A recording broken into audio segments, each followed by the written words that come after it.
Assalamualaikum warahmatullahi wabarakatuh.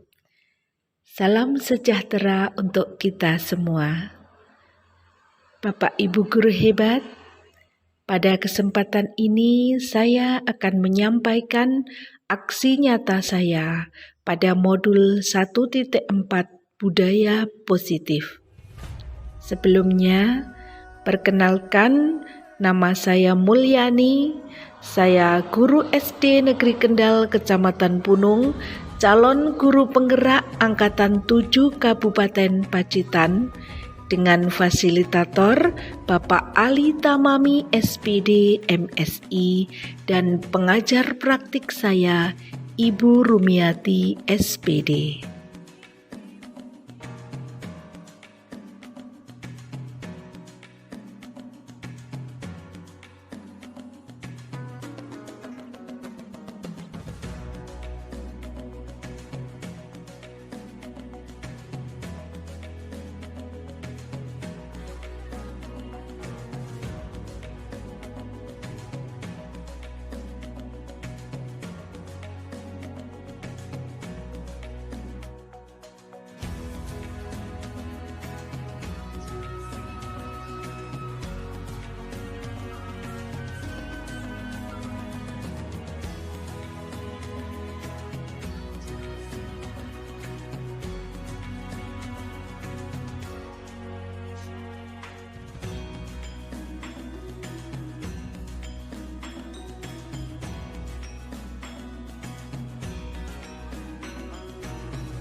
Bismillahirrahmanirrahim.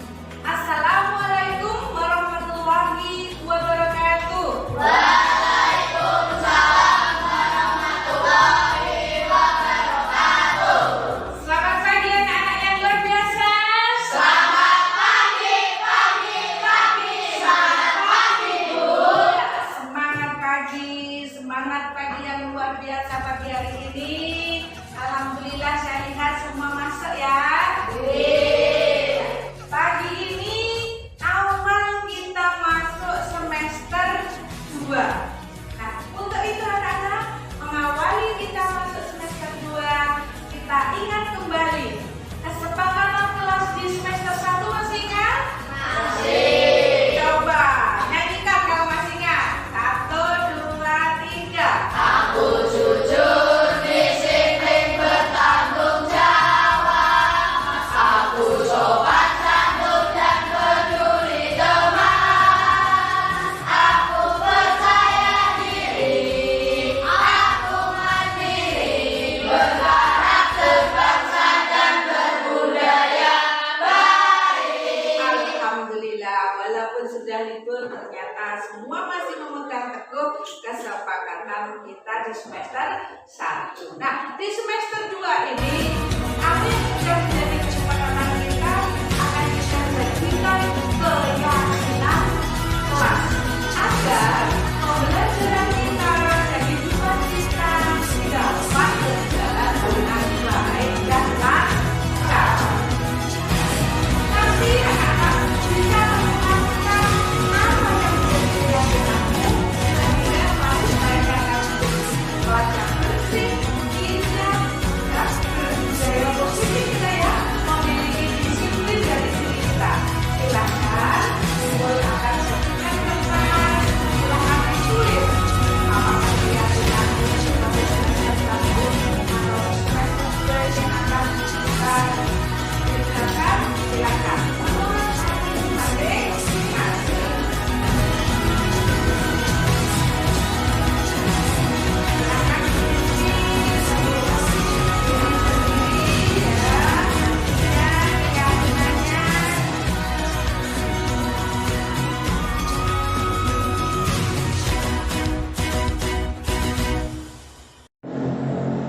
Bapak Ibu yang saya hormati, mohon maaf, mohon izin acara kami mulai. Bismillahirrahmanirrahim. Assalamualaikum warahmatullahi wabarakatuh. Yang terhormat Kepala Sekolah SD Negeri Kendal Bapak Sularno SPD, dan yang kami hormati Bapak Ibu peserta diseminasi. Dengan mengucapkan syukur kehadiran Tuhan Yang Maha Kuasa atas rahmat dan kuasa-Nya, marilah kita ikuti bersama kegiatan diseminasi modul 1.4 Budaya Positif Calon Guru Penggerak Angkatan 7 Kabupaten Pacitan, Rabu 25 Januari 2023. Adapun susunan acaranya sebagai berikut. Acara yang pertama pembukaan. Acara yang kedua sambutan Kepala SD Negeri Kendal Bapak Sularno SPD. Acara yang ketiga pemaparan modul 1.4 Budaya Positif oleh JDP Angkatan 7 Ibu Mulyani SPD. Acara yang keempat kesan pesan peserta. Acara yang kelima penutup. Bapak Ibu yang kami hormati, membuka kegiatan pagi hari ini agar kegiatan berjalan lancar, marilah kita buka dengan bacaan umul kita. Al-Fatihah.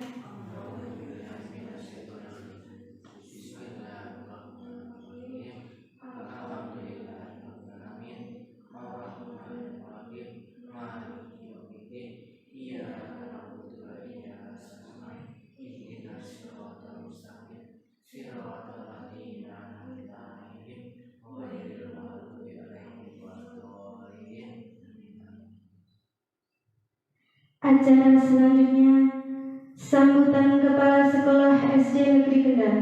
Kepada yang terhormat Bapak Sularno, kami persilahkan.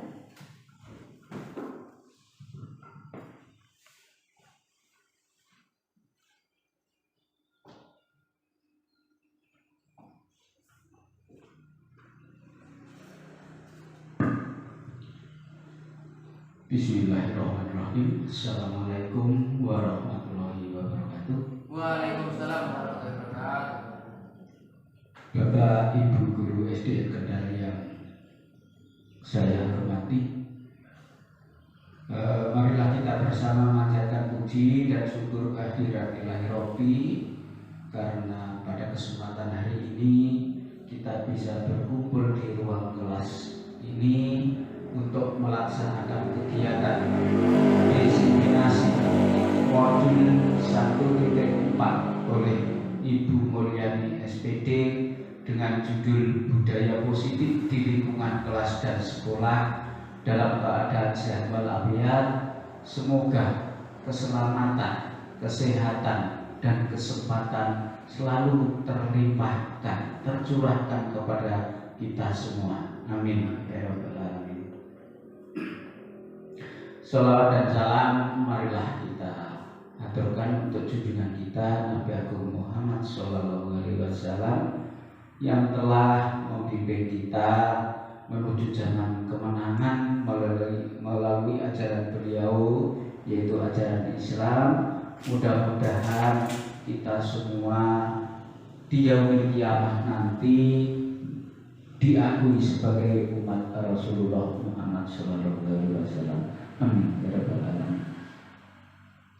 Bapak Ibu yang saya hormati, pada kesempatan ini izinkan saya selaku Kepala SDN Negeri Kendal untuk menyampaikan sepatah dua patah kata terkait dengan diseminasi modul 1.4 pada pagi ini, dengan harapan pelaksanaan kegiatan pada pagi ini bisa berjalan tertib dan lancar, dan yang tidak kurang pentingnya adalah bermanfaat bagi kita semua, khususnya keluarga besar SD Negeri Kendal. Bapak Ibu yang saya hormati, di dalam pelaksanaan pembelajaran setiap hari, dunia pendidikan selalu berkembang dan berkembang. Selalu ada inovasi, selalu ada pembaharuan. Untuk itu kita sebagai guru wajib untuk mengikuti perkembangan yang selalu dengan cepatnya merubah dunia pendidikan. Bapak dan Ibu yang saya hormati, setiap guru di dalam melaksanakan pembelajaran pasti mempunyai masalah, mempunyai tantangan, baik itu di dalam dirinya sendiri maupun juga tantangan yang muncul dari siswa. Untuk itu setiap guru harus mampu menghadapi tantangan yang dihadapi yang muncul di saat sebelum pembelajaran, saat pembelajaran, dan sesudah pembelajaran. Setiap guru juga mempunyai tugas dan tanggung jawab yang sangat besar, dimulai dari perencanaan pembelajaran, kemudian pelaksanaan pembelajaran, hingga mengevaluasi pembelajaran itu sendiri, dan yang tidak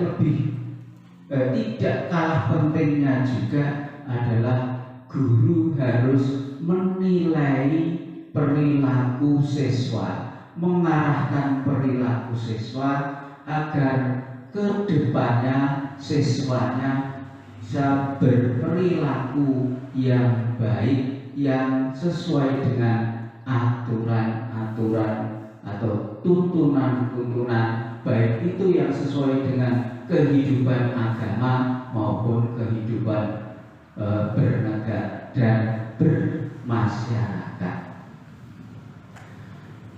Bapak dan Ibu yang saya hormati, guru penggerak adalah mendalami hal-hal tersebut terkait dengan awal pembelajaran, sebelum pembelajaran, proses pembelajaran hingga akhir pembelajaran, yang semua itu selalu berubah dan berkembang.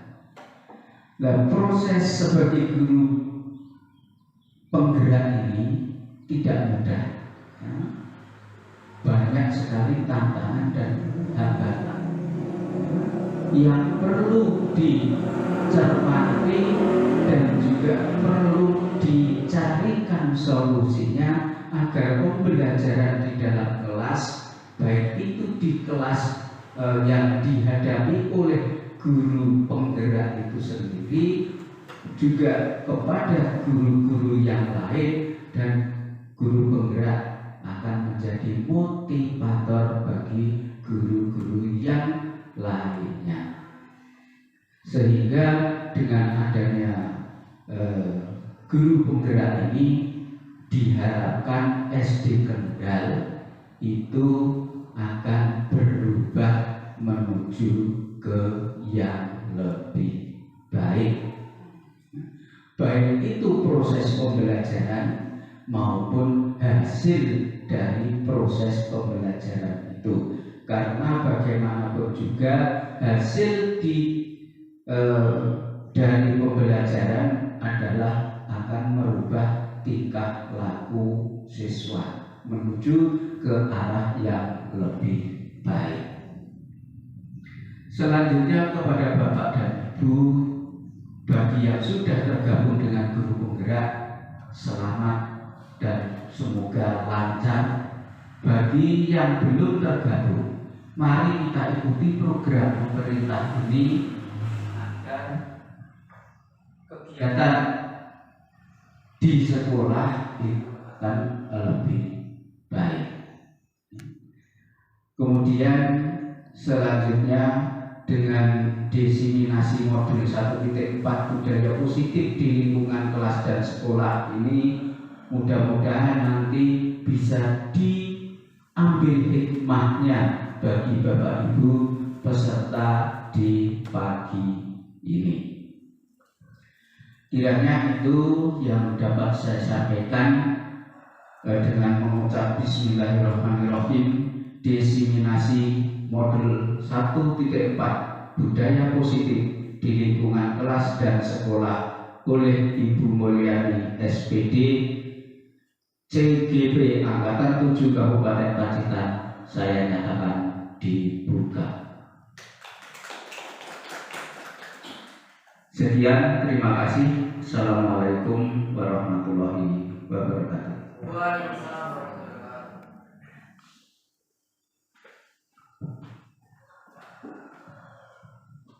Terima kasih Bapak. Bapak Ibu yang kami hormati, selanjutnya pemaparan modul 1.4 Budaya Positif oleh calon guru penggerak Angkatan 7 kepada Ibu Mulyani SPD, kami persilakan.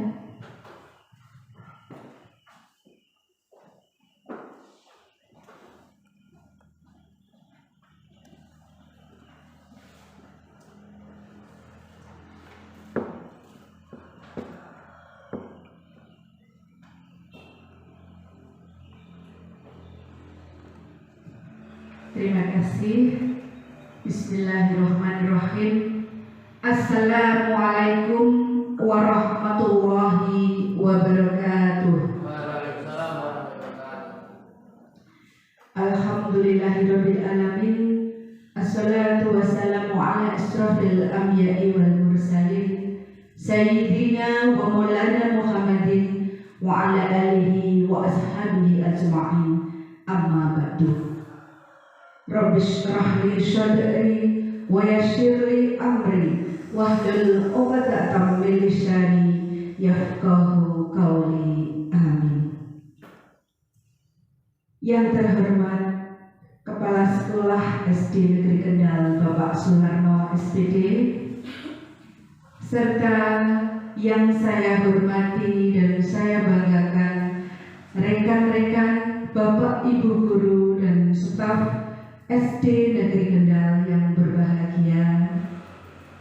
Puji syukur marilah senantiasa kita panjatkan kehadirat Allah Subhanahu wa Ta'ala yang mana telah memberi luar biasa nikmat, rahmat, taufik dan hidayah kepada kita, khususnya nikmat sehat dan sempat, sehingga pada pagi hari ini dapat berkumpul bersama di gedung SD Negeri Kendal ini tanpa ada suatu apapun. Semoga kesehatan, keselamatan selalu ada pada kita selama-lamanya. Bapak Ibu yang saya hormati, sebelum diseminasi modul 1.4 kami paparkan, saya izin mengungkapkan terima kasih yang luar biasa kepada Bapak Kepala Sekolah SD Negeri Kendal yang telah memberikan waktu, ruang, dan segala dukungan motivasi kepada saya sebagai CGP Angkatan 7 dan telah memberi dukungan bantuan yang luar biasa dalam kelancaran kegiatan pagi hari ini.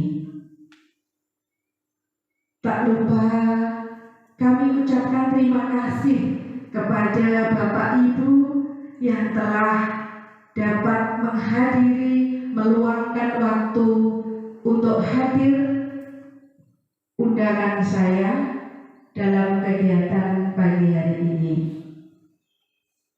Sebelum saya melanjutkan Bapak Ibu, saya mohon maaf tidak bermaksud untuk menggurui panjenengan atau merasa lebih tahu atau lebih bisa daripada panjenengan semua, akan tetapi karena saya memiliki oleh ilmu dari kegiatan pendidikan saya di calon guru penggerak, maka saya mengimbaskan kita belajar bersama untuk kesuksesan dan kemajuan SD kita tercinta. Bapak Ibu, untuk pemaparan budaya positif, mohon maaf, izin saya menyampaikan dari belakang karena saya mengoperasikan slide untuk penayangan materi. Terima kasih.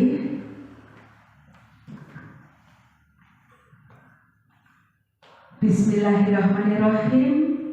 Diseminasi modul 1.4 budaya positif di lingkungan kelas dan sekolah kita mulai. Semoga memberi manfaat bagi kita semua. Ada di dalam pikiran kita ketika kita bicara tentang positif, tentunya sesuatu yang baik yang dapat diterapkan. Jadi budaya positif pada intinya adalah nilai-nilai, keyakinan-keyakinan dan kebiasaan-kebiasaan positif yang ada di sekolah yang berpihak kepada murid agar murid dapat berkembang menjadi pribadi yang kritis, berbudi pekerti luhur dan bertanggung jawab. Nah, untuk mencapai budaya positif itu, maka di dalamnya akan ada hal-hal yang akan kita laksanakan dalam pencapaian penanaman budaya positif tersebut. Di dalam modul 1.4 budaya positif ini terdapat beberapa topik dalam budaya positif.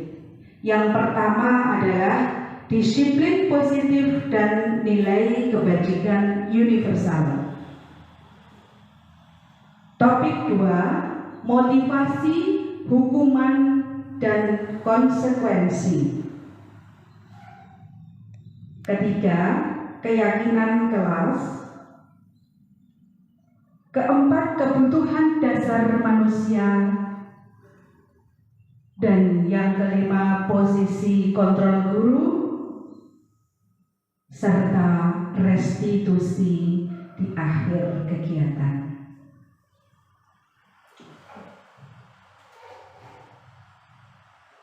Kita bicara terlebih dahulu tentang disiplin.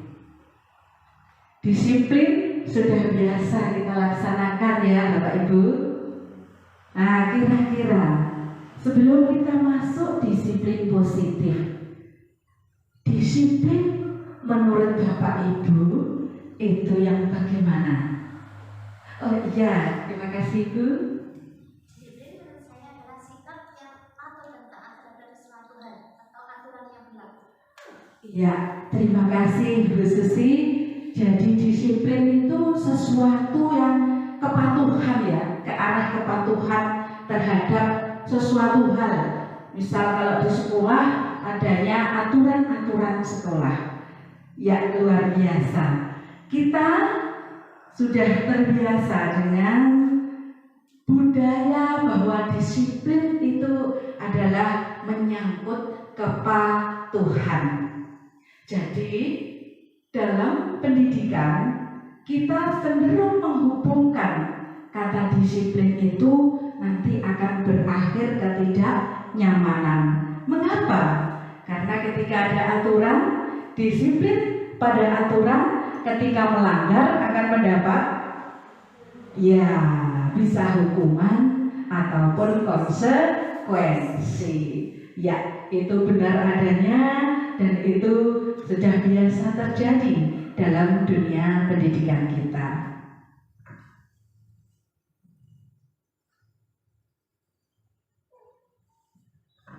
Ya, sebagai pendidik, tujuan kita adalah menciptakan anak-anak yang memiliki disiplin diri, sehingga mereka bisa berperilaku dengan mengacu pada nilai-nilai kebajikan universal dan memiliki motivasi intrinsik atau internal dan bukan ekstrinsik atau eksternal. Harapan kita seperti itu ya, tujuan kita maka kita ubah dari kebiasaan budaya disiplin menuju peraturan-peraturan ketidaknyamanan, kita akan menuju disiplin positif. Jadi disiplin positif, bagaimana cara kita menerapkan disiplin dengan tujuan menumbuhkan kesadaran. Jadi bukan karena mengacu ke aturan-aturan sehingga nanti apabila terlanggar mendapat hukuman, akan tetapi bagaimana kita menumbuhkan kesadaran internal serta memberdayakan anak untuk melakukan sesuatu tanpa sungguhan atau hadiah, tanpa ancaman maupun tanpa hukuman. Nah, pencapaian nilai positif tadi pada dasarnya kita mencapai nilai-nilai kebajikan universal.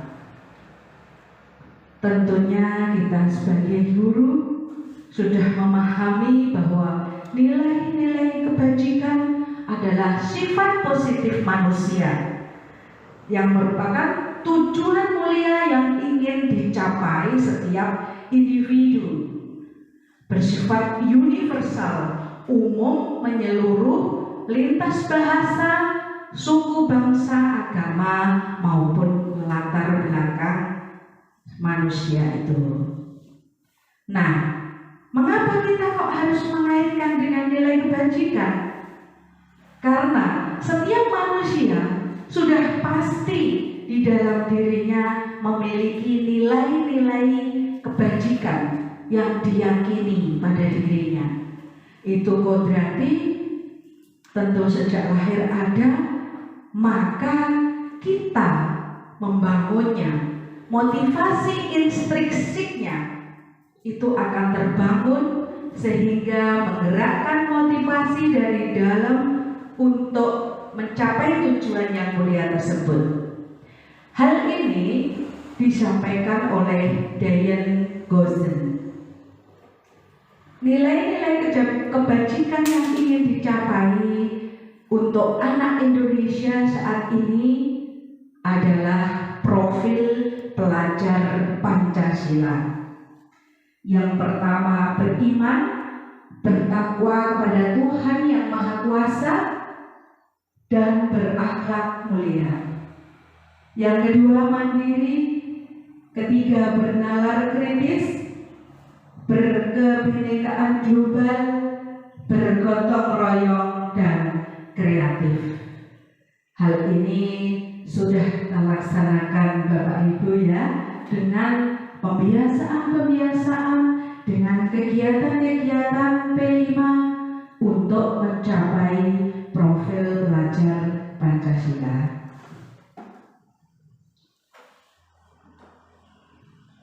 Dalam disiplin positif, untuk lebih memantapkan kita, maka kita perlu mengingat kembali teori motivasi, hukuman, dan konsekuensi.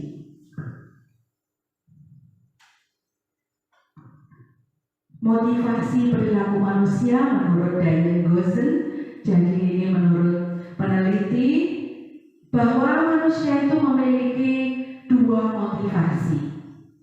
Eksternal, terdiri dari dua hal, dan internal, dari diri orang itu sendiri. Motivasi eksternal yang pertama adalah untuk menghindari ketidaknyamanan atau hukuman. Jadi seseorang itu melakukannya karena ada untuk menghindari hukuman atau ketidaknyamanan. Di dalam pikirannya akan ada pemikiran, apa yang terjadi jika saya tidak melakukannya? Apakah saya akan mendapatkan hukuman atau konsekuensi apa? Selanjutnya, motivasi eksternal yang kedua adalah untuk mendapatkan imbalan dari orang lain atau institusi, lembaga. Nah, di dalam dirinya ada motivasi. Apa yang akan saya lakukan? Apa yang saya akan dapatkan apabila saya melakukannya? Itu merupakan motivasi eksternal, berasal dari luar diri sendiri. Nah, yang ketiga adalah bagaimana cara untuk menghargai diri sendiri, yang berasal dari diri sendiri, yaitu motivasi internal. Nah, inilah yang kita gunakan dengan tujuan menumbuhkan disiplin positif. Jadi, Bapak Ibu guru yang berada di lingkungan sekolah diharapkan untuk tidak menggunakan motivasi eksternal dalam menumbuhkan disiplin positif pada siswa. Kita menggunakan motivasi internal. Bagaimana cara kita sebagai guru untuk bisa membangkitkan rasa menghargai diri sendiri bagi siswa.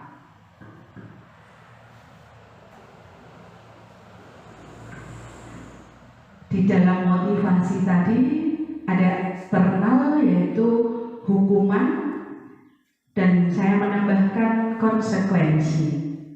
Saya menambahkan konsekuensi sebagai gambaran kita bahwa hukuman itu lebih negatif daripada konsekuensi. Di dalam motivasi eksternal tadi sebenarnya ada dua. Ada hukuman dan penghargaan. Mengapa kok tidak saya cantumkan di situ, Bapak Ibu? Karena menurut Gozen dan yang saya dapatkan dalam pendidikan di calon guru penggerak, bahwa hukuman itu di dalamnya termasuk penghargaan. Di dalam hukuman terdapat poin penghargaan. Kita bisa amati bahwa ketika hukuman kepada siswa itu terjadi, biasanya bersifat tidak terencana. Ketika anak didik kita melakukan sesuatu yang dirasa itu melanggar peraturan, maka tiba-tiba kita akan mengucapkan suatu hukuman, dan ini bersifat satu arah, ke arah siswa tersebut. Kemudian hukuman bisa berupa fisik. Misalkan lari mengelilingi halaman 10 kali, atau psikis. Mengapa kamu selalu begitu? Dengan nada tinggi oleh kita. Selanjutnya konsekuensi. Konsekuensi kita sudah rencanakan, kita juga sudah sepakati bagaimana ketika kita membuat kesepakatan kelas. Kemudian diberikan berdasarkan suatu data yang umumnya itu dapat diukur. Murid-murid tetap dibuat tidak nyaman, akan tetapi dalam jangka waktu yang pendek.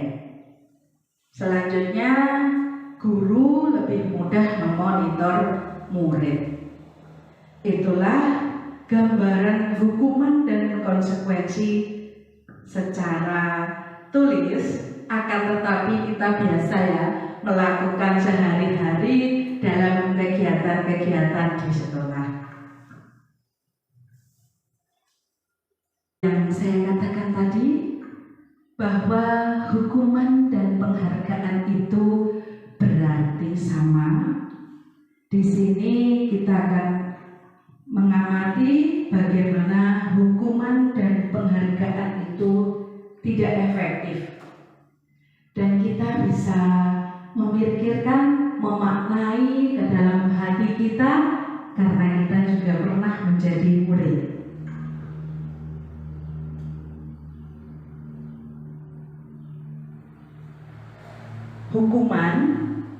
itu kita sudah merasakan juga ya Bapak Ibu, ketika menjadi murid pernah merasa dihukum? Oh iya, pernah. Maka kita terasa menyakitkan atau menyenangkan? Menyakitkan. Oh tidak, menyakitkan dan tidak nyaman juga. Apakah menimbulkan rasa takut?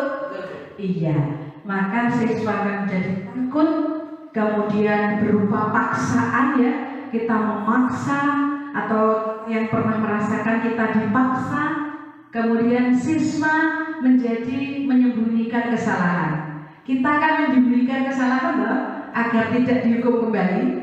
Nah, kemudian ketika itu terjadi, maka akan menjadi diri siswa rendah diri, kan minder, apalagi ketika dihukum di hadapan temannya. Selanjutnya penghargaan. Menurut materi ini dan ini juga saya resapi, itu ternyata betul dalam hati saya. Jadi penghargaan itu sama artinya juga dihukum, sama arti dengan hukuman, dihukum dengan penghargaan. Penghargaan itu tidak efektif. Mengapa? Karena ketika kita menyampaikan, anak-anak, siapa yang selesai dan betul semua, hadiah 2.000 dari Bu Guru. Nah, itu akan merusak hubungan dengan temannya. Temannya yang lain, wah enak si Gek hadiah 2.000, saya 10. Nah, akan menimbulkan sifat iri dari temannya, akan menimbulkan kesenjangan. Seperti juga ketika kita membuat peringkat kelas, juara 1 diumumkan, wah bahagia. Yang lain bagaimana? Down. Yo, saya nggak bisa, ya tak? Jadi hukuman berupa penghargaan. Selanjutnya itu akan mematikan kreativitas. Mematikan kreativitas, sudah bahagia, ya terkadang akan lupa bagaimana meningkatkan kreativitas karena sudah mendapatkan hadiah ataupun penghargaan. Nah, seperti tadi saya sampaikan, sistem ranking itu juga menghukum. Nah, menghukum bagaimana? Dengan diberi ranking, nah dia sudah merasa, oh aku paling pintar, sehingga akan mematikan semangat motivasi kreativitasnya dan peduli pada teman sekelasnya, akan menimbulkan rasa sombong. Selanjutnya penghargaan juga merampas hak dalam menghargai dirinya. Dia akan merasa termotivasi secara eksternal, bukan motivasi internal sesuai kemampuan, menghargai kemampuan dirinya sendiri. Jadi Bapak Ibu, di dalam hukuman dan penghargaan itu sama-sama tidak efektif.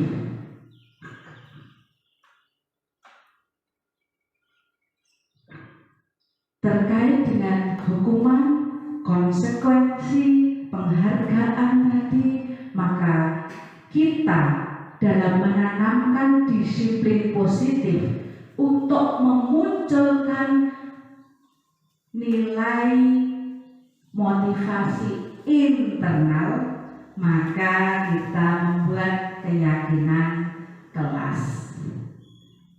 Keyakinan kelas, bahasa baru lagi ini. Ya, waktu dahulu ada peraturan kelas, kemudian ada lagi kesepakatan kelas, dan sekarang wah, setelah jadi CGP lagi itu keyakinan kelas.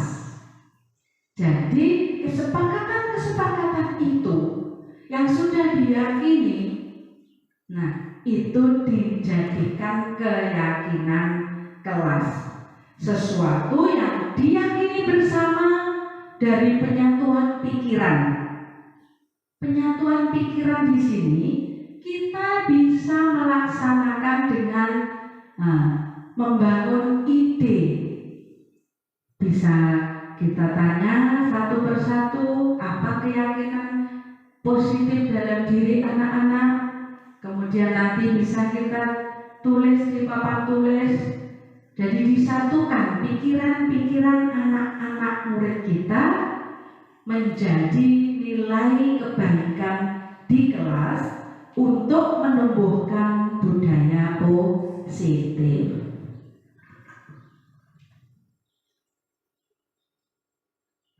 Nah, mengapa kok tidak peraturan saja seperti biasa? Mengapa harus keyakinan kelas?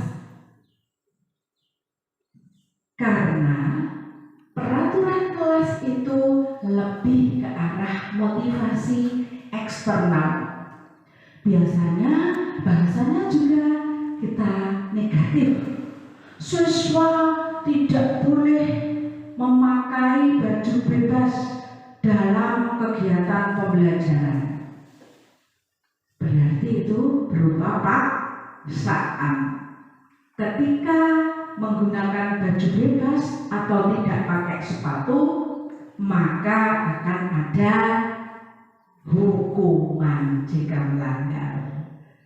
Nah, sedangkan untuk mendukung motivasi intrinsik atau internal tadi, kita ini lebih baik menggunakan nilai-nilai yang sudah ada pada diri siswa, keyakinan-keyakinan. Nah, ini akan lebih menggerakkan seseorang dibandingkan mengikuti serangkaian peraturan-peraturan yang dibuat oleh guru ataupun sekolah.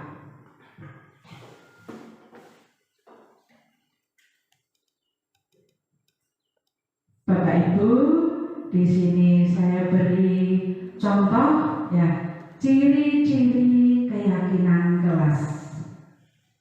Keyakinan kelas lebih abstrak dari peraturan. Maksudnya bahwa suatu keyakinan kelas ini lebih bersifat umum. Misalnya kerjasama, sopan santun. Jika di dalam peraturan, biasanya dalam kegiatan pembelajaran siswa wajib ya, peduli dan bekerja sama dengan baik. Nah, dalam pembelajaran itu lebih logis dan rinci. Maka di dalam keyakinan kelas cukup gotong royong, berarti sudah menyeluruh. Apa saja kegiatan dilaksanakan secara gotong royong, kecuali dalam kegiatan-kegiatan spesifik seperti penilaian.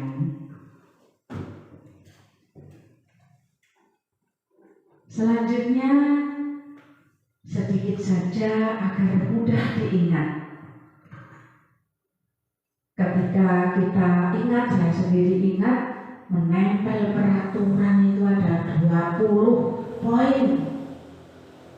20 poin peraturan itu, apakah kita ingat semua peraturan-peraturan yang kita buat? Bisa jadi tidak diingat. Maka kita gunakan sedikit saja, akan tetapi poin-poin penting, nilai-nilai keyakinan-keyakinan yang penting agar mudah diingat. Berupa pernyataan universal yang umum, ya, menyeluruh dan tidak ada gap atau kesenjangan. Kemudian Kemudian selalu sesuai dengan kondisi kelas ataupun sekolah agar mudah diterapkan. Dibuat dalam bentuk kalimat positif. Jadi ketika membuat keyakinan, karena di dalam kelas itu juga ada kita guru, maka kesepakatan juga kami guru dan siswa. Artinya guru juga meyakini, siswa juga meyakini. Dibuat dalam bentuk bahasa yang positif.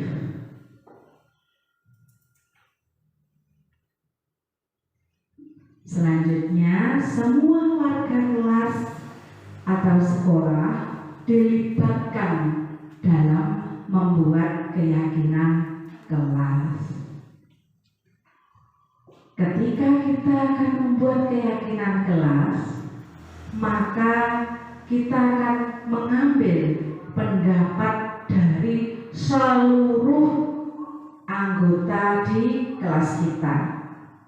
Kita bisa memberikan selembar kertas yang bisa ditulisi oleh siswa sesuai dengan keyakinannya masing-masing, apa yang ingin semakin diyakini di kelas agar hidupnya teratur, pembelajaran lancar, nilai evaluasi ataupun kegiatan apapun nanti dapat tercapai maksimal.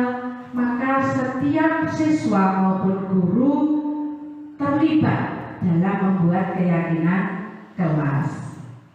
Setiap siswa diberi selembar kertas untuk menuangkan nilai yang ada pada dirinya atau nilai yang akan dijadikan keyakinan kelas. Selanjutnya guru bisa menulis ataupun siswa menempel dahulu di papan tulis, bisa dibacakan dan disepakati bersama. Selanjutnya dijadikan kalimat yang positif.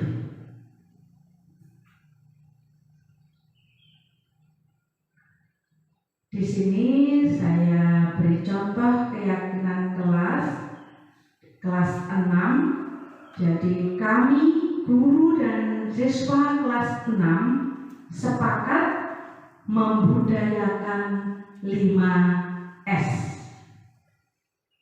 di setiap tempat, waktu, jadi universal, luas. Kemudian bersikap jujur, disiplin, dan bertanggung jawab. Menjaga kebersihan dan keindahan. Saling menyayangi, menghargai, dan peduli. Belajar dengan semangat dan antusias. 5 poin akan mudah diingat dan dengan kalimat yang tidak terlalu panjang.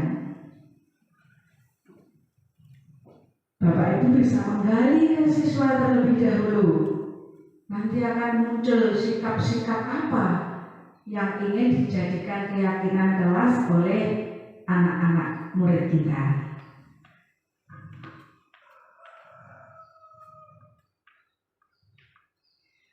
Dari rangkaian semua sampai pada keyakinan kelas tadi, itu semua mengarah kepada disiplin positif. Nah, tujuannya untuk menanamkan motivasi internal pada murid kita agar menjadi orang yang mereka inginkan dan dapat menghargai dirinya sendiri dengan nilai-nilai yang mereka percaya. Maka kita dalam menumbuhkan motivasi internal untuk mencapai disiplin positif, kita bisa membuat keyakinan kelas bersama dan restitusi. Jika motivasi intrinsik, maka akan berdampak jangka panjang. Ketika hukuman biasanya akan berdampak jangka pendek. Setelah dihukum, kapok-kapok, tapi kapok lombok, besok akan mengulangnya kembali.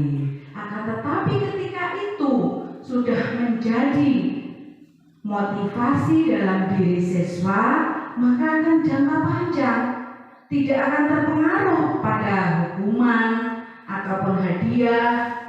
Dalam kehidupan sehari-harinya akan tetap berperilaku baik dan berlandaskan nilai-nilai kebajikan, karena mereka ingin menjadi orang yang menjunjung tinggi nilai-nilai yang mereka hargai dan mencapai suatu tujuan yang mulia.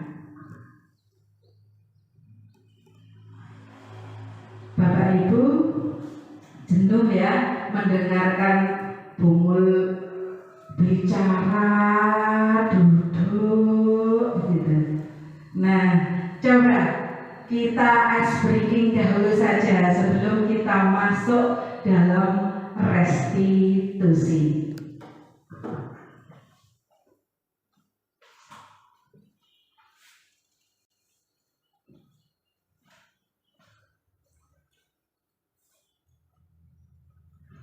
Bapak Ibu silahkan berdiri terlebih dahulu. Duduk sudah setengah jam. Nah, berdiri kita, bernyanyi kita bersama ya. Ya, ada ice breaking dari saya. Jadi ada teman di sebelah kanannya? Ada?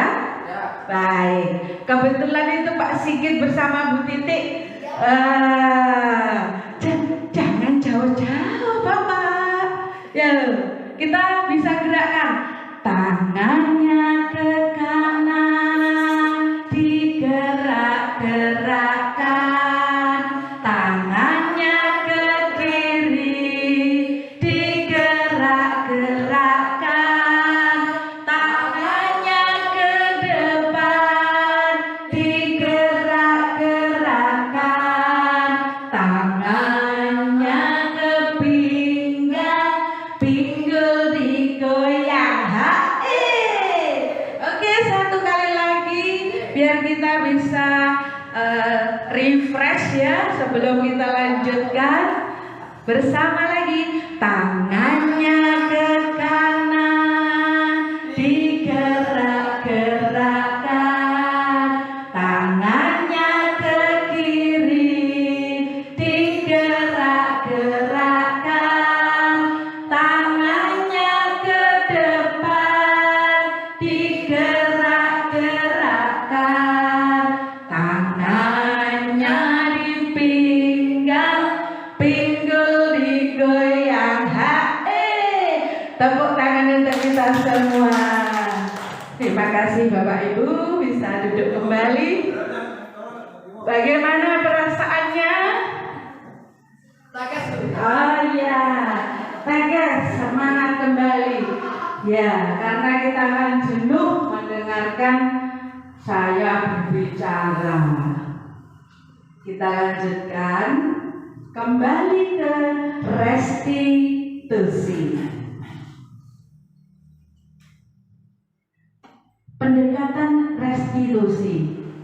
Apakah Bapak Ibu sudah pernah melaksanakan atau mendengarnya? Oh, belum. Ya, sama saya juga baru setelah menjadi calon guru penggerak. Pendekatan restitusi, tapi sebenarnya kita pernah melaksanakannya dalam kegiatan sehari-hari bersama siswa. Hanya saja poinnya belum mencapai 3 dalam segitiga restitusi. Pendekatan restitusi adalah sebuah cara bagaimana menanamkan budaya positif pada siswa. Kita disiplin positif ataupun budaya positif pada siswa.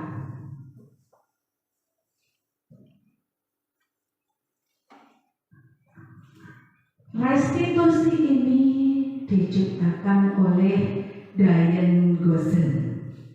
Jadi bukan saya Mulyani ya yang menciptakan, akan tetapi Diane Gossen.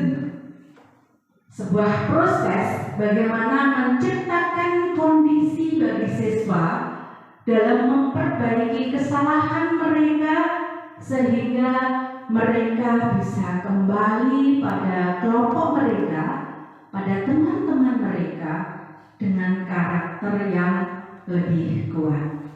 Diane Gossen 2004. Hubungan restitusi. Ketika kita bicara restitusi, ada kata kesalahan. Artinya berarti itu proses kita menindaklanjuti ketika ada permasalahan siswa di sekolah.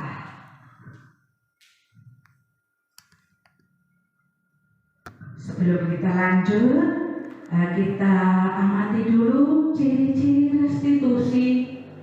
Jadi restitusi ini bukan menebus kesalahan.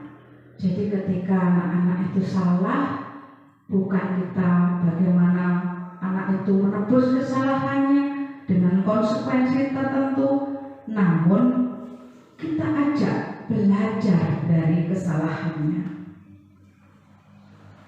Yang kedua, memperbaiki hubungan. Yang ketiga, tawaran bukan paksaan.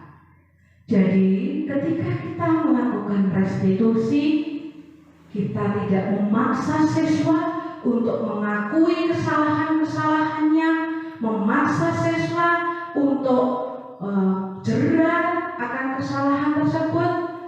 Bagaimana kita menawarkan solusi terhadap permasalahan yang terjadi pada siswa. Itulah restitusi, memberikan tawaran dalam menyelesaikan permasalahan, menuntun untuk melihat ke dalam diri siswa.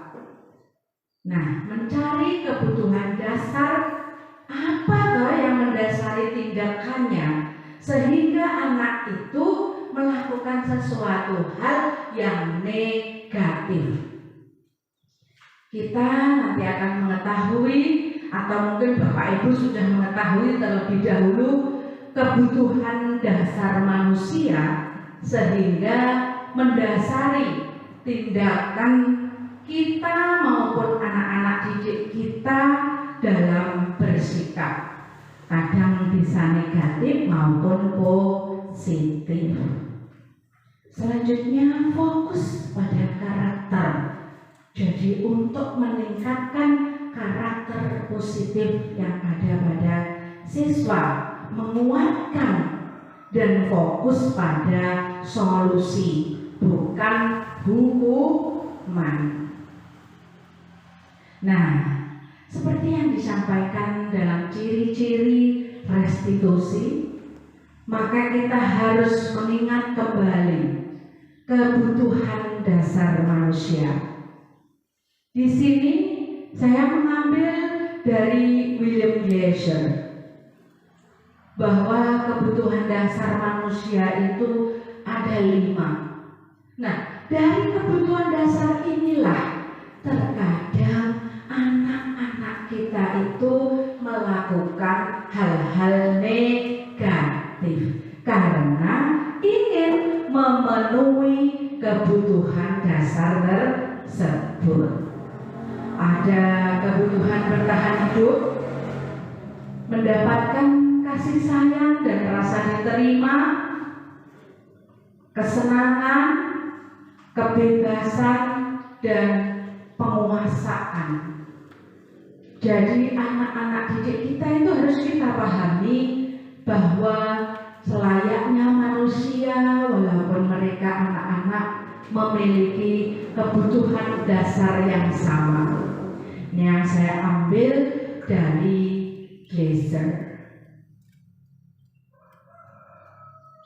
Nah, di sini saya berikan contoh kebutuhan-kebutuhan ini terkadang ketika anak belum terpenuhi menjadi permasalahan bagi anak, menyebabkan anak berbuat yang negatif, menjadikan kasus yang berada di sekolah kita.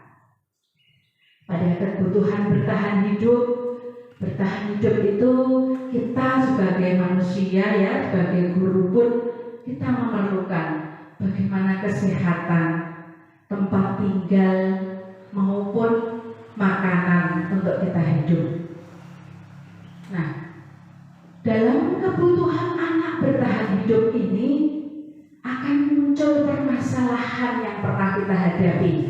Coba Bapak Ibu, dalam mencapai kebutuhan bertahan hidup, pernahkah putra-putri kita di kelas kita ada permasalahan terkait kesehatan ataupun tempat tinggal ataupun makanan? Ada ya. Seperti murid saya itu karena dia untuk kebutuhan bertahan hidup, dia merasa lapar, dia butuh makanan, akan tetapi oleh orang tuanya lupa tidak diberi uang jajan, maka ia mengambil makanan di kantin atau merebut milik temannya. Itu akan jadi permasalahan, Bapak Ibu. Nah, jadi kita harus menggali dahulu permasalahan yang terjadi pada anak didik kita itu karena apa? Kita tidak langsung menghakiminya. Kita tahu, oh, dia membutuhkan kebutuhan bertahan hidup, sehingga ada kejadian negatif anak murid kita mengambil makanan temannya. Kebutuhan yang kedua, kasih sayang dan rasa diterima. Bagaimana anak rasa ingin disayangi, ingin diterima, dan ingin disukai di lingkungannya. Maka terkadang anak-anak itu membuat menimbulkan kekesalan dalam diri kita. Hanya ingin diperhatikan, hanya ingin disayangi oleh kita. Apakah pernah ada kejadian di kelas-kelas Bapak Ibu? Oh ya, ada ya. Kemudian penguasaan. Penguasaan ini kebutuhan pengakuan akan dirinya. Bagaimana prestasi sekecil apapun dalam diri anak itu diakui. Tidak hanya yang pintar di dalam kognitif, ketika ulangan dapat 100, tidak hanya itu, tetapi pengakuan diakui prestasinya ketika menemukan penghapus yang di lantai. Nah, itu juga prestasi, tidak hanya nilai secara tertulis. Pengakuan prestasi itu banyak ya Bapak Ibu, sehingga anak akan merasa dihormati, anak merasa dihargai, memiliki rasa harga diri. Sekecil apapun kita hargai apa prestasi anak-anak kita. Kemudian kebebasan, karena anak-anak ini masih masanya menggali aktif ya, hal-hal baru, suka mencoba-coba dan juga merasa ingin mandiri, maka ada saja ya permasalahan yang muncul. Ada yang tiba-tiba temboknya sudah berhias bola ruwet itu ya, karena dia ingin mencoba hal baru.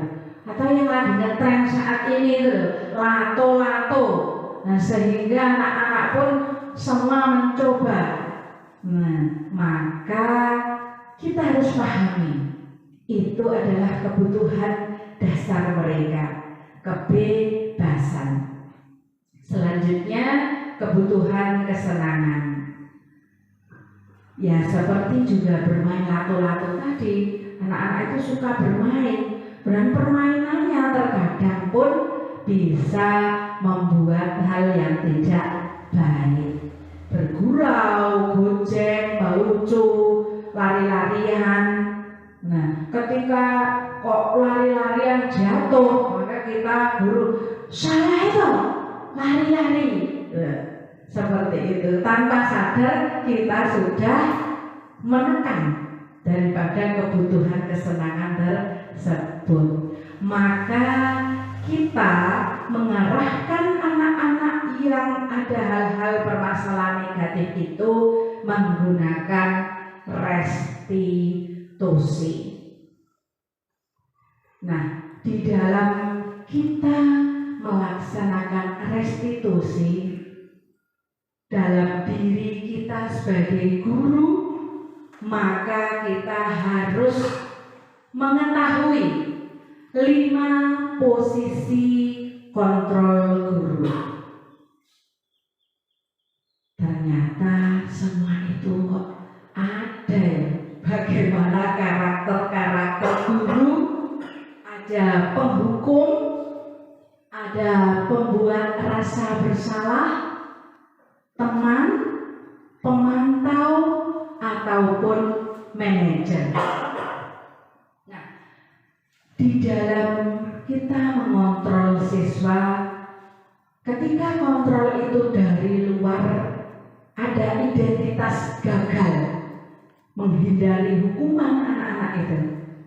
Nah, kita resapi dalam diri kita, mari kita baca bersama apa yang saya peroleh ini, dan ini juga wah menampar saya ini sudah menghukum, menghardik, marah-marah. Nah, saya pribadi introspeksi dan bagaimana ketika kita menjadi sosok guru yang penghukum, nunjuk, kamu mengulangi ini lagi.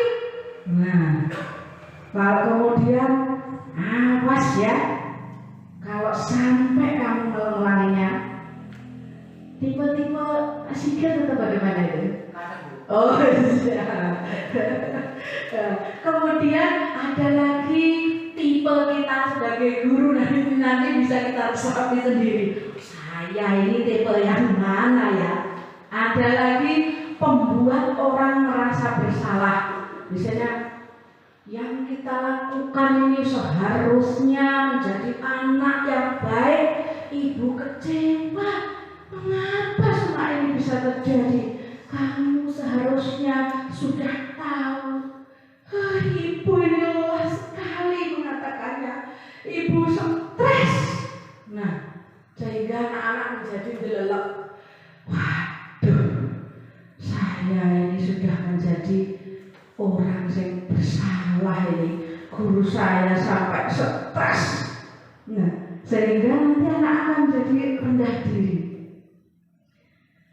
Apakah kita guru sebagai itu membuat anak-anak merasa bersalah? Nah, atau ada di identitas berhasil, tapi ini kontrol juga dari luar, artinya dari guru. Nah, menjadikan anak ini ketergantungan ketika kita bersikap dalam posisi kontrol teman. Ayolah, biasanya kita kan gitu ya. Ayo, kayak dirampung nih, terus kayak digarap. Nah, nanti masa kamu tidak mau. Nah, bicara dengan santai, ya, sebagai teman, tidak itu akan membuat anak itu ketergantungan. Murid akan meletakkan guru sebagai orang yang penting di dunianya yang berkualitas, karena menganggap saya pikir Bapak Ibu guru itu ya teman saya. Nah, ini dampaknya pada murid akan menjadi lemah, tidak mandiri, dan tergantung kepada kita. Pada identitas gagal yang pertama tadi, penghukum tadi, ya, ketika kita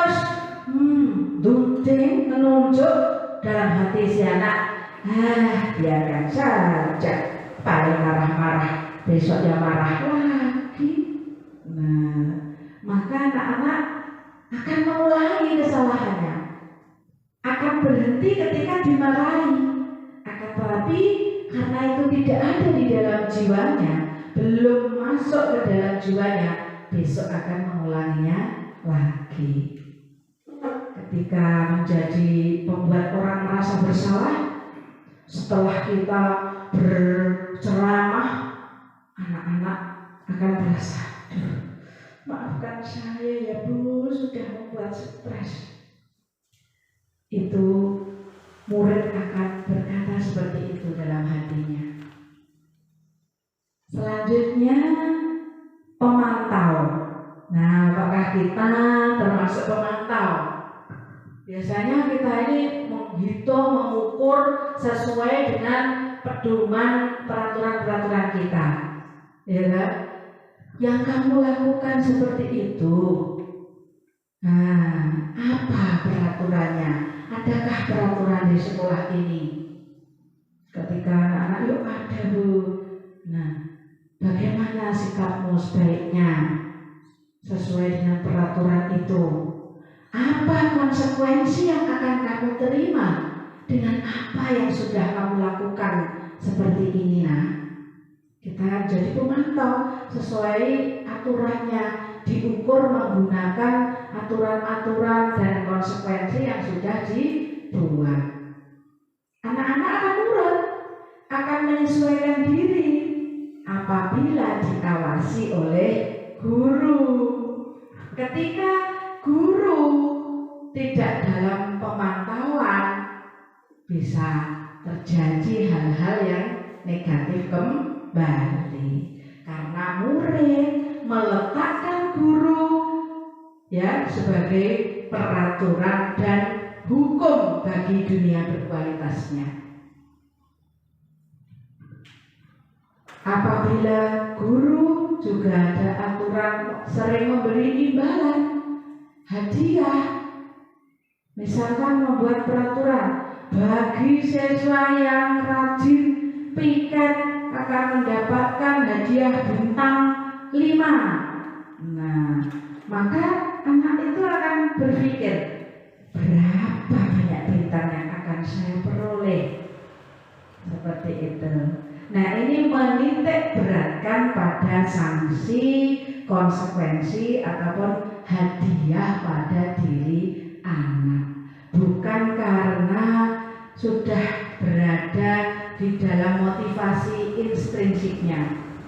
Akan tetapi betul semua itu berhasil, tapi titik beratnya pada hadiah ataupun sanksi. Nah, identitas yang kelima adalah manajer. Identitas ini berasal dari diri, kontrol diri, bagaimana menghargai diri sendiri. Maka kita sebagai guru bersikap menggunakan kontrol manajer dengan menggali dengan pertanyaan-pertanyaan, menggali permasalahan, penyebabnya, mengingatkan kembali keyakinan-keyakinan kelas, kemudian menguatkan pribadi ya dengan lemah lembut, dengan santai, sehingga murid akan meletakkan dirinya sebagai individu yang positif. Guru tidak menghakimi, kamu ini salah, yang kamu lakukan itu salah dan merugikan. Tidak akan berkata seperti itu, tapi menggunakan kalimat-kalimat positif. Nanti saya akan beritahu di segitiga restitusi, sehingga nanti anak-anak ketika kita ajak diskusi ya, diskusi dengan santai, menggali permasalahannya apa, menggiring, mengajaknya menawarkan solusi-solusi yang berkualitas. Nah, sehingga anak akan berpikir, bagaimana cara saya bisa memperbaiki semua ini. Jadi anak-anak akan mengevaluasi dirinya, bagaimana memperbaikinya dari dalam diri anak. Kira-kira dari kelima posisi kontrol yang saya sampaikan, Bapak Ibu akan memilih yang mana? Apakah menjadi penghukum, pembuat merasa bersalah, teman, pemantau, atau manajer? Oh iya, hebat. Setelah kita mengetahui bagaimana posisi kontrol, menurut Bu Susi, maka menjadi pemantau. Hebat. Ya, dari kelimanya kita bisa mengambil satu yang terbaik, ya, pemantau. Apakah ada yang lain memiliki pemikiran yang lain akan memilih posisi kontrol yang apa?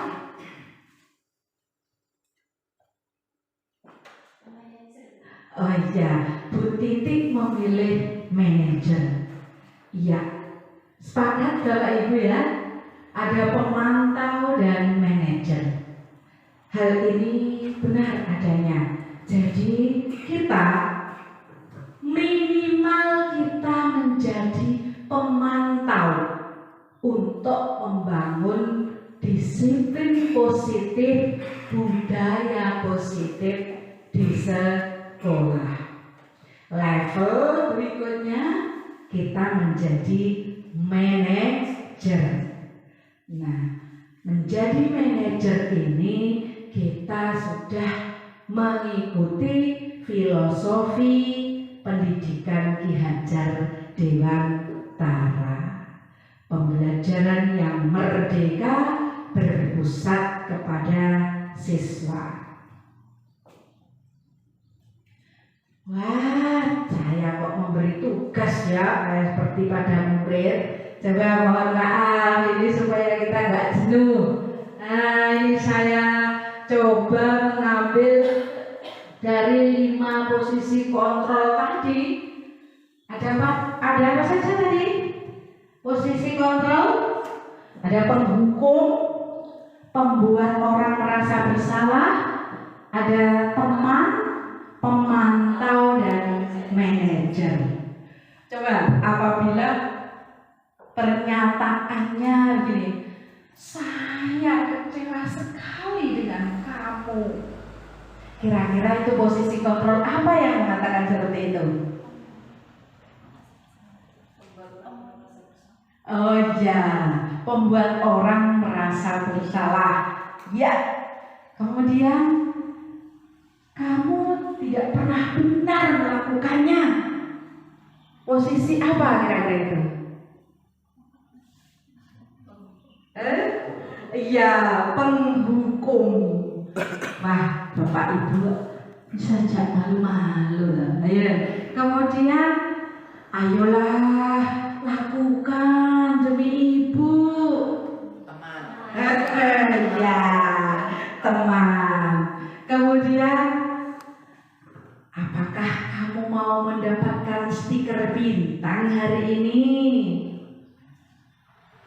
Ayo, sebagai apa? Iya, pemantau. Bagaimana kamu bisa menyelesaikan masalah ini, nak?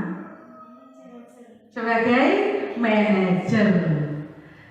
Kemudian kamu selalu yang paling terakhir, penghukum. Tepuk tangan untuk kita semua. Luar biasa. Jadi 5 kontrol dalam posisi guru tadi sudah melekat pada diri Bapak Ibu.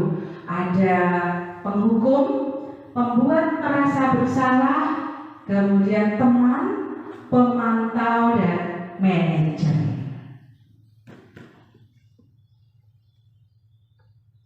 Nah, di sini saya pun memberi contoh 5 posisi kontrol guru dalam menangani kasus siswa di sekolah.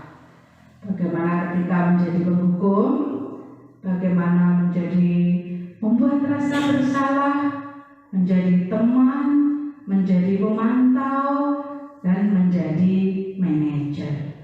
Bahasa-bahasa yang biasa kita lakukan ini juga saya ambil dari diri kita loh, dari saya sendiri utamanya ya. Ketika saya ini menghukum, pasti saya marah. Yo, patuhi aturan sekolah. Sana, berdiri di depan barisan 10 menit. Bisa juga, ayo, berlari mengelilingi lapangan 5 kali segera. Nah, seperti itu. Nah, itu menjadi penghukum. Kemudian pembuat rasa bersalah. Nah, kita Bapak Ibu mungkin ada nih dalam hatinya, saya suka bilang begitu. Oh, berarti saya ini membuat rasa bersalah ya. Berapa kali Bu Guru harus memberitahu kamu? Bu Guru kecewa sama kamu. Bu Guru pusing. Nah, sehingga anak akan merasa bersalah. Teman, mungkin Bapak Ibu ada yang pernah, ayolah yang tertib, buat Bu Guru bangga. Kali ini tidak apa-apa kamu salah, tapi harus terus belajar ya. Kemudian pemantau, kamu sudah melanggar peraturan, apa peraturan dan konsekuensinya, selalu dengan data-data. Kemudian menjadi manajer, apakah kamu tahu kesalahanmu? Kira-kira bagaimana kamu akan memperbaiki kesalahan ini? Jadi guru dengan santun pula untuk membangkitkan motivasi dalam diri anak untuk memperbaiki diri.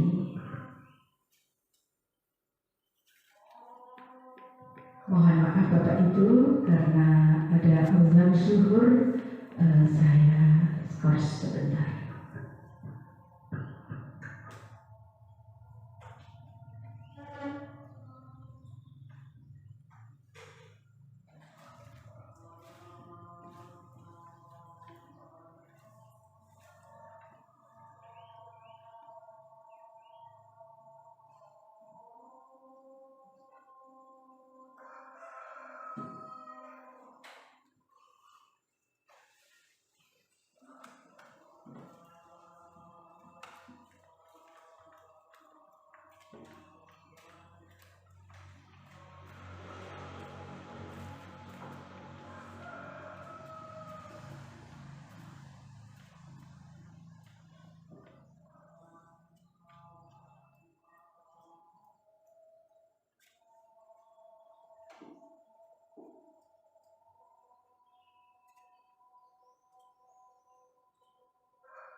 Izin saya lanjutkan, adzan sudah selesai Bapak Ibu. Halo Bapak Ibu. Halo. Masih semangat? Ya, terima kasih. Kita semangat kembali ke restitusi. Restitusi tadi apa Bapak Ibu? Proses bagaimana menciptakan kondisi murid untuk memperbaiki kesalahan mereka. Nah, di dalam restitusi tersebut terdapat segitiga restitusi. Segitiga restitusi ini langkah-langkah yang kita ambil agar dapat menyelesaikan permasalahan siswa. Ada 3 poin, maka dinamakan segitiga. Ya, di situ ada dari alas, menstabilkan identitas, kemudian sisi miringnya ada validasi kebutuhan, dan sisi miring ketiga ada menanyakan keyakinan. Kegiatan kita di dalam membantu menemukan solusi, memecahkan masalah siswa, kita menggunakan segitiga restitusi.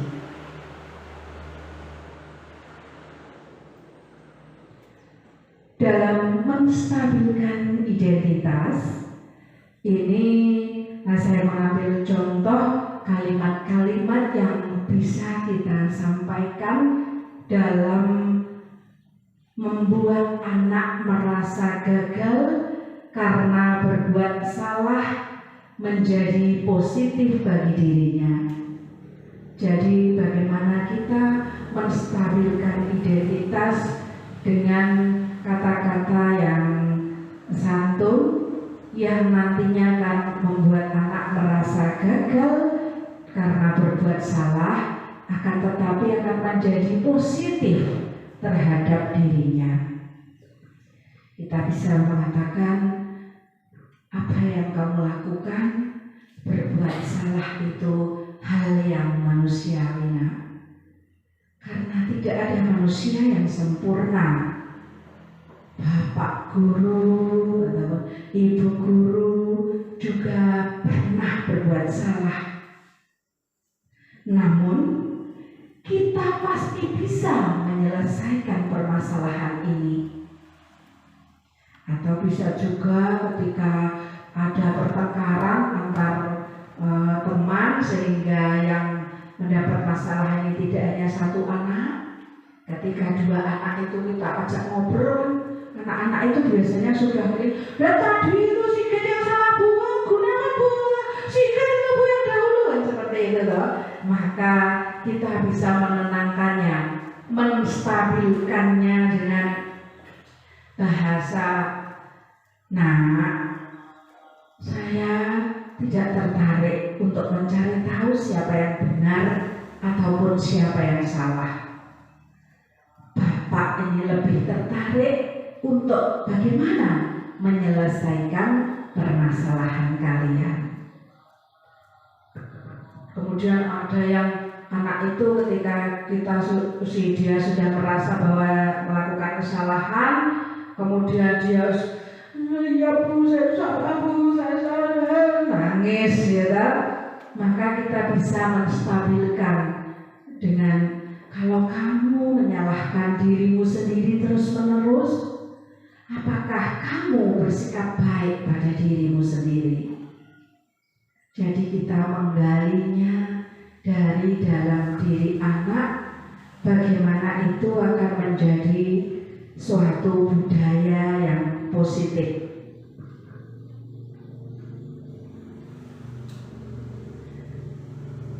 Selanjutnya, tadi pada sisi miring segitiga ada menanyakan keyakinan.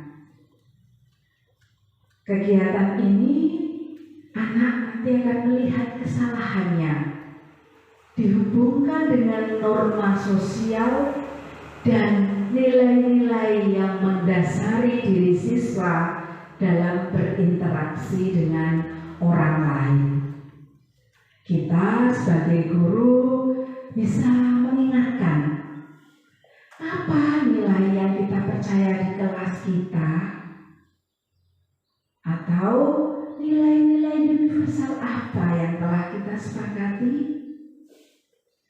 Kita juga bisa memancing harapan dari siswa. Kelas ideal yang seperti apa menurutmu? Bisa juga kamu ingin menjadi seperti apa, anak? Apabila anak itu merasa dirinya bersalah, gitu, apa yang kamu rasakan ketika kamu melakukan itu? Kamu menjadi orang seperti apa? Jadi kita sebagai guru secara perlahan mendalami jiwa anak. Bagaimana membangkitkan kembali, saya berulang-ulang mengatakan, bagaimana membangkitkan motivasi internal.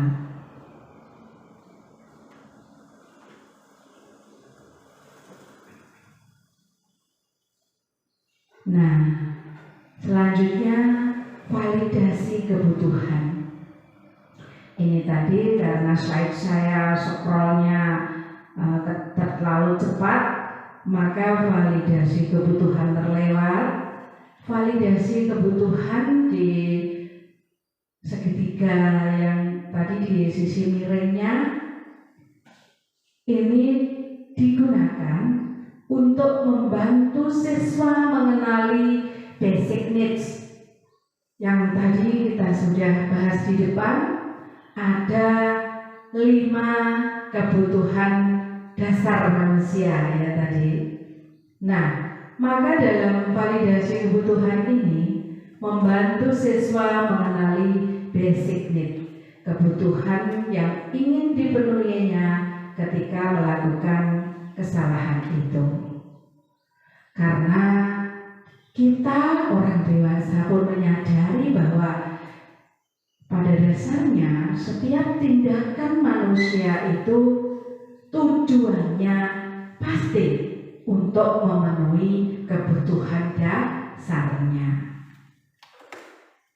Kebutuhan dasarnya ada bagaimana tadi kasih sayang, kebebasan, kekuasaan, ya, kesenangan, kemudian bertahan hidup. Nah, kalimat-kalimat apa yang bisa kita sampaikan kepada anak? Pertama, kamu bisa saja kan melakukan hal yang lebih buruk dari ini, tapi kamu tidak melakukannya. Kamu pasti punya alasan mengapa kamu melakukannya. Misalkan anak itu ternyata gojek di kelas, apa yang penting bagi kamu pada kegiatanmu tadi? Bisa juga kamu boleh tetap berusaha menjaga sikap itu, tapi tambahkan sikap yang lain, yang baru. Maukah kamu belajar cara lain untuk mendapatkan yang kamu butuhkan tanpa harus memukul? Misal terjadi pertengkaran saling pukul, ya, kita bisa menyampaikan dengan kalimat itu. Dan yang terakhir, apakah kamu bisa melakukan yang lebih baik besok lagi? Jadi dengan bahasa-bahasa yang santun. Bapak Ibu, dari semua yang saya sampaikan tadi, bagaimana menanamkan disiplin positif, bagaimana membentuk keyakinan kelas, bagaimana melaksanakan restitusi, bersikap sesuai posisi kontrol yang mana. Semua itu kembali lagi pada diri kita. Diri kita sebagai guru. Dalam menanamkan semua itu, disiplin positif, budaya positif, maka guru harus memiliki standar kepribadian, keprofesionalan, dan sosial yang baik, di mana guru mampu merefleksi pada posisi kontrolnya saat ini. Bagaimana perjalanan kita, perjalanan diri kita sebagai among kepada anak-anak didik kita. Nah, posisi among ini lebih ke arah posisi manajer, sehingga dapat kita menuntun siswa menjadi insan yang mandiri, merdeka, bertanggung jawab sesuai dengan profil pelajar Pancasila. Itulah tujuan kita. Dari serangkaian yang telah saya sampaikan ini, apakah kira-kira ada pertanyaan Bapak Ibu? Pas. Alhamdulillah ini masuk semua atau bablas semua ya. Masuk ya, semangat ya kita, semangat kita melaksanakan perubahan paradigma pendidikan menuju Indonesia yang lebih maju. Nah, sedikit quote ya, bahwa apa yang telah kita pelajari hari ini semoga membawa manfaat.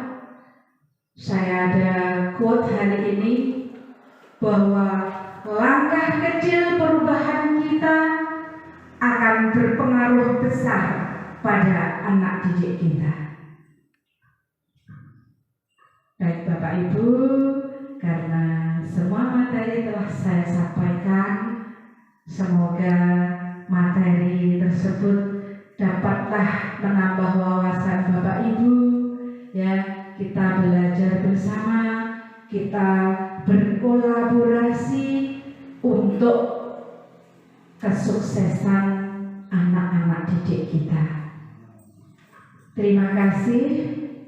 Mohon maaf apabila ada kesalahan ataupun hal yang kurang berkenan untuk Bapak Ibu.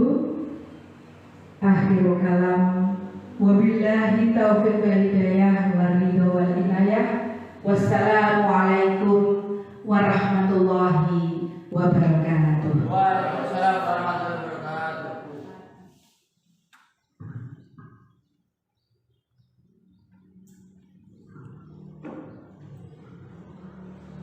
Terima kasih kami sampaikan kepada Ibu Mulyani untuk acara yang kesan atau pesan dari peserta.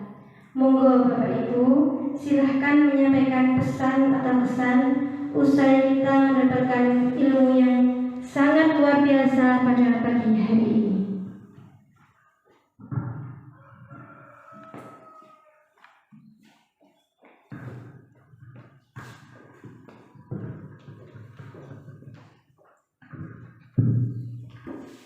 Assalamualaikum warahmatullahi wabarakatuh. Waalaikumsalam warahmatullahi wabarakatuh. Perkenalkan, nama saya Titik Susilowati. Saya guru kelas 5 di SDN Kendal ini.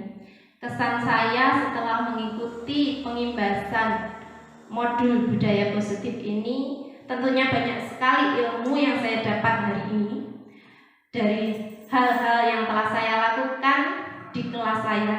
Ternyata yang semula saya anggap benar, masih banyak sekali kekurangan dan kesalahannya.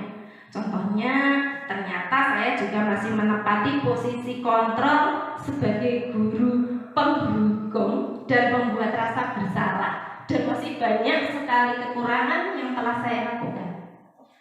modul ini luar biasa ilmunya, membuka pemikiran saya untuk terus semangat belajar agar pendidikan semakin berkualitas, semakin maju dan berkembang.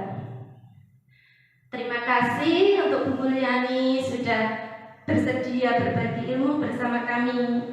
Ilmu-ilmu yang saya dapat ini nanti akan saya terapkan di kelas saya, dan nantinya kita juga bisa berkolaborasi sehingga hasilnya yang tercapai akan semakin maksimal. Selamat dan sukses untuk Bu Mulyani sebagai guru penggerak nantinya. Pesan untuk saya pribadi terutama dan juga teman-teman guru, monggo semangat mengikuti jejak Bu Mulyani. Terima kasih. Wassalamualaikum warahmatullahi wabarakatuh. Waalaikumsalam warahmatullahi wabarakatuh.